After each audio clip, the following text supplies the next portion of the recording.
Today the topic is about the new Ballard score. So basically Ballard score is a score which is used to assess the gestational maturity of a baby.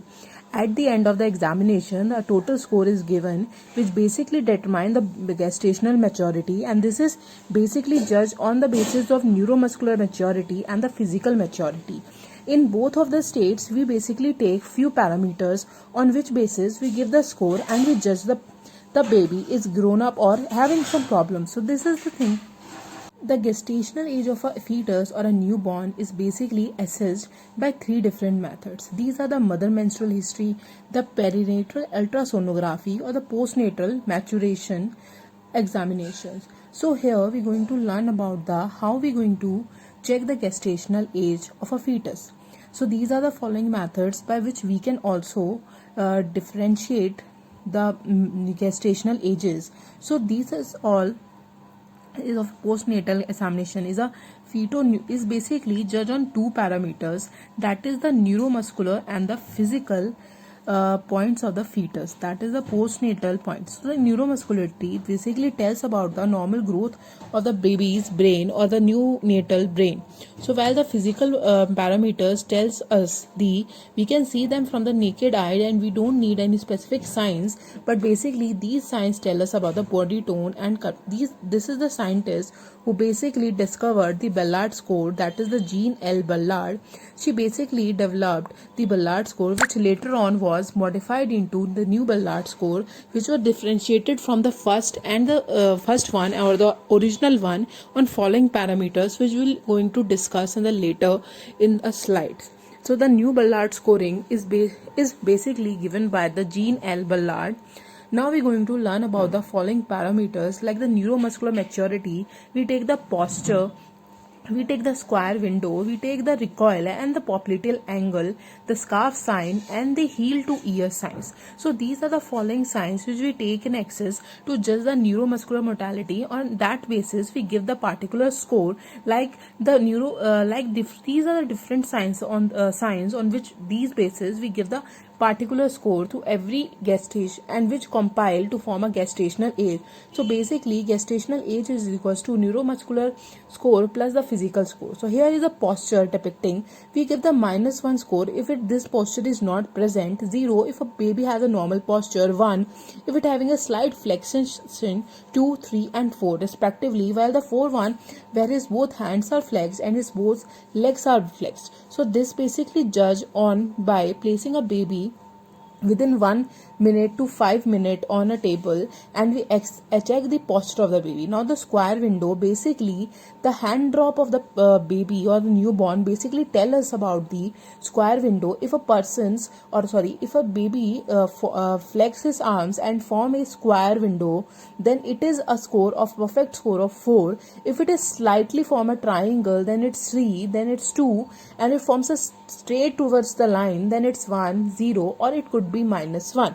So this is basis of the square window. Now we're going to learn about the arm recoil, that is if we put a baby's arm towards a slightly flexed position, the baby recoil it back to its original position like in a slight flexion manner. But if it does not able to, if we put the baby on an extension,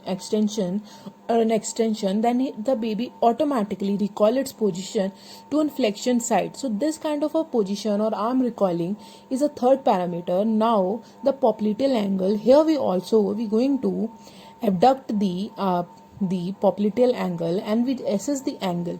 If the angle is 90 degree, we give it to 4 scoring. If it forms a 100 degree, we say it third. If it's 120, we say 2, and if it is 140, we say it 1.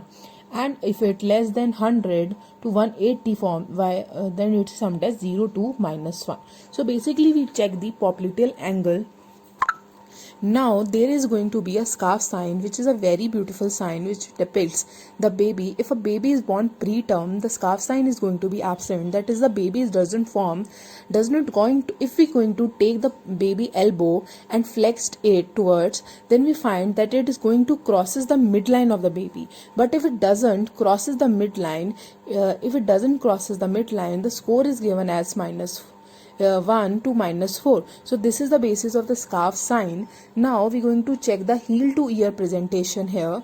Here the sign is basically we take the baby foot and we basically put it to the up to the level of the ear of the baby, and if it is goes straightward it would say as -1. If it is having slight deflection then 0, 1, 2 and 3 and 4. If it doesn't touches it and doesn't go beyond the midline of the baby, then it is said to be the 4 scoring, that is heel to ear.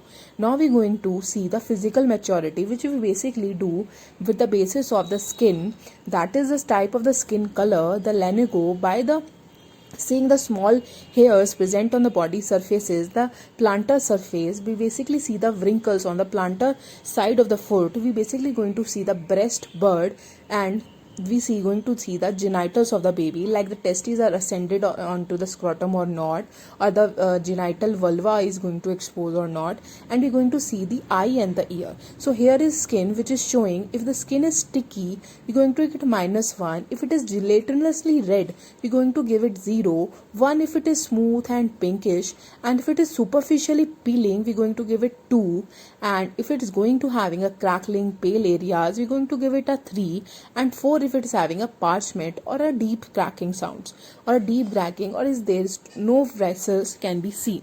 So this is the basis how we give the score to the skin.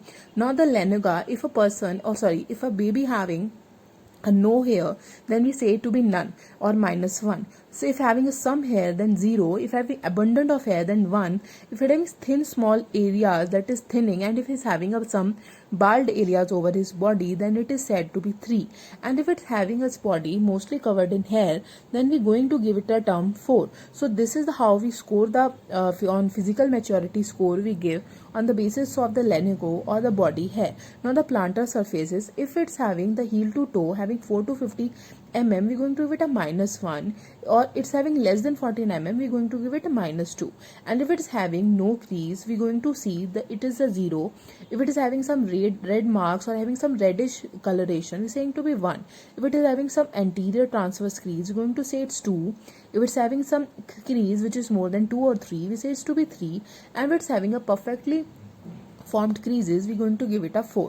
Now the breast, if the breast bud is not developed or is not can be appreciated we say it to be unperceptible, which is seen in the usually in the babies who were born preterm. So the babies who are having preterm birth they're going to have a not fully developed breast bud. So if it's having barely perceptible it is 0. If it is having flat areola then it's 1 and having no bud.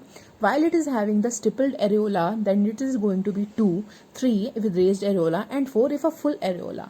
Now the eyes we're going to see, if the eyes are fully open or loosely fused with the lids then it is -1. If the lids open and the ear pinna is basically flat we're going to give it 0. If the ear pinna is curved we're going to give it 1, or if it's a well curved pinna we're going to give it 2, and if it's a forming and form of an instant recoil we're going to give it a score of 3. Now if the ear pinna is basically thin and instantly recoil and it is formed perfectly we're going to give it a 4. Now this picture is showing a number of hairs or the recoiling of the ear, that how if the ear recoils and if it returns back to its position then this is a score of 4. So on the basis of these parameters we judge the physical maturity and a person's neuromuscular maturity. We basically judge the gestational age if the baby is preterm or the postterm. Now a beautiful image which is showing you a genital male. So here is the scrotum is having a bulge, so which is showing a fully developed scrotum which is having the testicles. So this basically we know in anatomy that the testicle descends by the end of the 7th month. But if a baby is forming preterm or is having a birth preterm, there is no going to be a scrotum, or the scrotum is going to be flat. There is no descendant of the testes. If the scrotum is empty then 0. If it is testes in upper canal then 1, 2, 3 and 4 respectively. Now the maturity rating is basically given on the basis of a score. The score could be -10 to 50, which we can see that if a score is -10 then it's going to be 20. If it's -5 it's going to be 22 respectively. If it's going down we will see the total score goes by a deflection of -5 while the V's will go by a deflection of 2. So if a person is having 44 weeks, we can judge the score is going to be 50. Now the difference between the original and the new Ballard score, the original having a range of 5 to 50, the score should be lie between the 5 to 50, while a new one is having a score which is lie from the -10 to the 51, while there is going to be a gestational age which going to access is from the 26 to the 44 week, while from a new Ballard method we going to access the gestational age from a 20 to 44 weeks of gestational. Now, if it starts at 0, which is the original one, then the new one starts from the -1. So the other method also which we use to assess the scoring system. Like DSM, we see the neurological signs which are having 10, we see the external signs, we see the basically in the next score, we see the skin texture, skin color, breast size, and the anterior lens capsule vascularity also tell us about this. So this is all about the lens. This is all about the